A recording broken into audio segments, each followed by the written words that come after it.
The Middle East is once again engulfed in tension, but this time the situation is far more serious.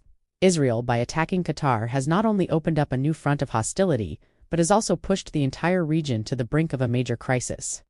Qatar, which has long prided itself on its role as a mediator and a messenger of peace, has now become a direct target of Israeli aggression.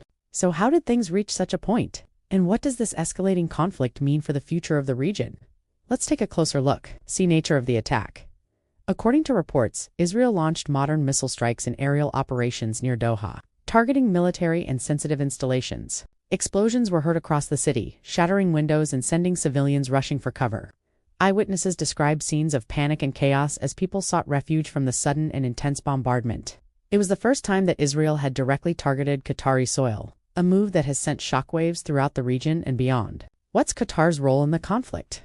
To understand the gravity of the situation, it's crucial to consider Qatar's role in the ongoing conflict. Unlike some of its neighbors, Qatar has refused to side with either Israel or Palestine. Instead, it has consistently called for a peaceful resolution to the conflict, emphasizing the need for dialogue and understanding between the two nations. Moreover, Qatar's strategic location at the heart of the Gulf makes it a critical player in regional politics. Its vast network of alliances and partnerships gives it considerable influence, making it a key mediator in resolving conflicts and promoting stability in the region. How did things escalate? Tensions escalated rapidly, catching many regional and global players off guard. The immediate aftermath of the Israeli strikes saw Qatar condemning the attacks as a blatant violation of its sovereignty and international law. The Qatari government emphasized that this was not merely an assault on their territory, but a threat to the peace and security of the entire region. In response, Iran and Turkey voiced strong support for Qatar, denouncing the Israeli actions as acts of aggression. At the same time, Qatar began reaching out to its allies, mobilizing diplomatic and political pressure to isolate Israel and hold it accountable for its actions. What are the global ramifications?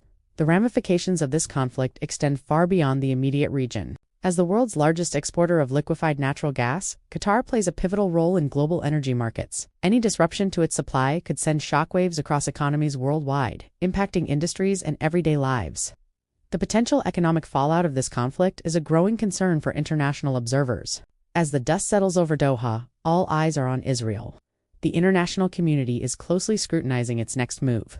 The United States and the European Union have conveyed strong warnings to Israel, urging restraint and emphasizing the need to protect civilian lives and infrastructure. Such attacks not only put innocent lives at risk, but also carry the potential to ignite the wider Middle East, a region already grappling with multiple conflicts.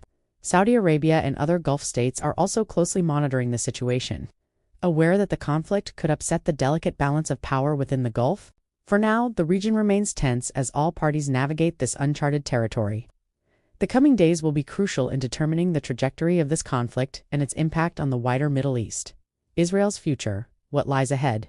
The immediate aftermath of the attack saw global condemnation, with many calling for Israel to be held accountable for its actions. The United Nations Security Council convened emergency meetings, but due to the U.S. veto, no binding resolutions were passed. Nonetheless, the international outcry put Israel in a corner, highlighting its isolation on the global stage. Economically, the ramifications are already being felt.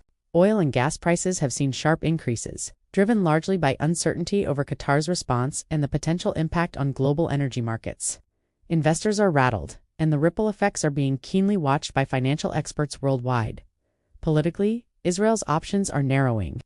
The attack on Qatar has not only opened a new front of hostility, but has also severely damaged its reputation as a regional power broker. Its close ties with Turkey and Saudi Arabia have been strained, and the possibility of broader Arab involvement looms large. So what does Israel do now? Will it seek a swift resolution to the crisis or dig in for a prolonged standoff? Only time will tell. For the moment, all sides are preparing for a future that seems increasingly uncertain and volatile. In conclusion, the recent events have thrust Qatar and Israel into a precarious situation.